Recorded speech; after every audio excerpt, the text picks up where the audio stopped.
What is the definition of a disaster?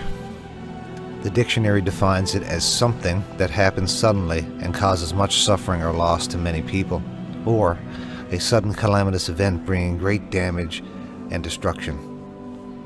Well, this could not be truer than on the day of July 1st, 1916 for the Royal Newfoundland Regiment. For many of them, they would face the worst, and for most of them, the last days of their life. Beaumont-Hamel is located here, just west of the Somme River in France, northeast of Paris. This is where the battle would take place. However, simply having dates and places does not do this part of history justice. We must understand what life was like in 1916 in order to get a better understanding of the people that fought at Beaumont-Hamel. Approximately 2/3 of the regiment came from St. John's. St. John's was the capital city of Newfoundland. Newfoundland, that is, that was not part of Canada. Up until 1949, Newfoundland was considered a republic, a dominion, its own nation of sorts. It did not join Canada until March 30th, 1949. The province was a very different place from what we know of it today. In 1916, we were a small nation-state, less than 200,000 people. In contrast, today we have almost 600,000 people living on the island. We were part of a great alliance known as the British Empire.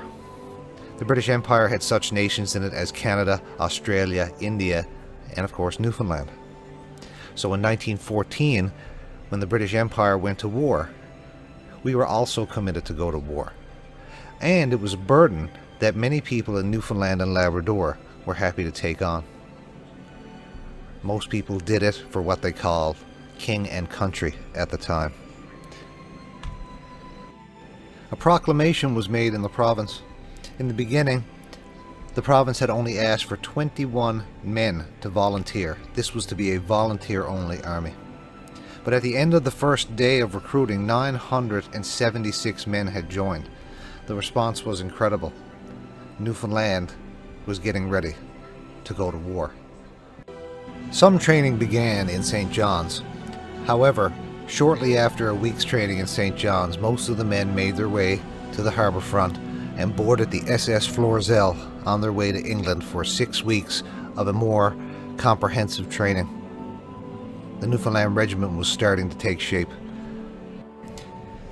The Newfoundlanders didn't actually see action for almost a year. The Newfoundland Regiment learned it would be part of the 29th Division of the British Army Fighting Group in Gallipoli. After a short stay in Egypt, 1,000 Newfoundlanders came ashore along the shores of the Dardanelles Straits on September 20th, 1915. The flashes and the sounds of distant artillery and rifle fire quickly told them they were finally in a war zone. The next day, they were shelled by Turkish artillery as they huddled in their shallow dugouts for protection. Their welcome to Gallipoli. The young Newfoundlanders had arrived hoping for action and excitement, but they were soon disappointed. They spent the first months digging trenches and keeping long night watches, spending time on the front lines, learning trench warfare techniques from the Anzac and British forces that had been fighting there for months. Conditions were bad. Enemy fire and life in the trenches made the situation miserable for the Newfoundlanders. Even getting enough to drink was difficult. Sometimes soldiers had to get by on less than a cup of water a day. The weather was harsh and unpredictable. The heat brought swarms of flies that helped spread diseases like dysentery, which hit the Newfoundlanders hard. It could also be surprisingly cold, as it was the worst winter the region had in 4 decades. Weeks of heavy rains and wind battered the soldiers, turning the trenches into flood ditches, and when the rains finally stopped, the weather turned very cold and caused many cases of frostbite. Despite the difficult conditions, the Newfoundlanders preserved and earned their first battle honor when they captured Caribou Hill, a point used by Turkish snipers, in November, with these 3 men earning medals for their bravery in the fighting. The lack of a military breakthrough convinced the Allies it was time to withdraw from Gallipoli. It was decided the Newfoundland Regiment would help in the difficult task of covering the evacuation of Allied troops onto waiting ships. This rearguard operation went well, and the Newfoundlanders were among the last Allied soldiers to leave Turkey in January 1916. After finally withdrawing from Gallipoli, the regiment spent a short time resting before being transferred to the most dangerous war zone on the face of the earth, what was known as the Western Front. It is here that the regiment would meet its destiny. The military commanders had a problem. Front lines of the German forces and front lines of the Allied forces had not moved on the Western Front in almost a year. A stalemate was forming. They spent all summer devising a plan to break this stalemate. This plan involved the Newfoundlanders. The battle was to be known as the Battle of the Somme. This battle was enormous by any standards. The battle line was over 300 miles long and involved more than 3 million soldiers on both sides. The Newfoundlanders were given the task of seizing a point in the line near the town of Beaumont-Hamel. The plan was simple. On July 1st, 1916, all Allied forces would rise from their trenches and attack the German front lines directly. The commanders felt that such a massive assault on the front lines would cause the German lines to break. The Newfoundlanders were scheduled to go over in the second wave of attacks. So the battle had started. The first wave of the attack did not go well. Many casualties were reported. And the worst part was now the Germans were aware of the attack and were preparing for the second wave, the wave that the Newfoundlanders were a part of. The element of surprise was gone, and now the Germans were waiting with their machine guns and their bombs and their artillery. The Newfoundlanders did not stand a chance. And so it was at 8:45 a.m. the Newfoundland Regiment was ordered to move forward. The Newfoundland Regiment was situated at St. John's Road, a support trench 250 meters behind the British forward lines and out of the sight of the enemy. The movement forward through the communication trenches was not possible because they were congested with the dead and wounded men from the first wave. The battalion commander decided to move immediately into attack formation and advance across the surface, which involved first navigating through the British barbed wire and defenses. They were effectively the only troops moving on the battlefield and were clearly visible to German defenders, subject to the full force of the German infantry regiment facing them. Most of the Newfoundland Regiment who had started forward were dead, dying, or wounded within 15 minutes of leaving St. John's Road trench. Most reached no further than the danger tree, a skeleton of a tree that lay in no man's land that was being utilized as a landmark.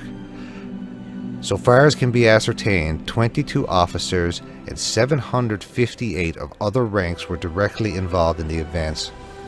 Of all of the officers and slightly under 658 other ranks became casualties. Of the 780 men who went forward, only 110 survived unscathed, of whom 68 were available for roll call the following day. For all intents and purposes, the Newfoundland Regiment had been destroyed. Unfortunately, as it is with war, many casualties were recorded. On the very first day alone, over 57,000 casualties were recorded during the Battle of the Somme, both on Allied and German armies. News slowly started to reach home about the disaster that had befallen the Newfoundland Regiment. Every single day, the entire front page of the local newspaper had names of people who were casualties, the dead and the dying. The news was slow coming home, families were anxious, and the news was inconsistent. Many people did not know for weeks what had happened to their loved ones. Eventually, once all the dead and dying were accounted for, life on the island attempted to get back to normal. However, with an entire generation of young men gone, this was not possible. Newfoundland and the people of Newfoundland relied heavily on the fishery during those times, and a lot of these soldiers that were now gone were fishermen. In the years after the war, the island of Newfoundland suffered greatly. The war eventually ended in 1918, with some 1,200 Newfoundlanders dead and 15 million people worldwide dead. And as the world picked up the pieces and looked back on what was considered the war to end all wars, people started to recognize the bravery and the sacrifice of the Newfoundland Regiment. The regiment was given the title Royal, which is what they are known as today, the Royal Newfoundland Regiment. And on every July 1st we remember their sacrifice, and we hope that we never have to live through something like that again. But we also hope that if we do have to go through something like that again, we have the bravery that these men had. They will never be forgotten, and as long as we remember them, they will never be gone. 100 years is a long time, but not long enough to forget.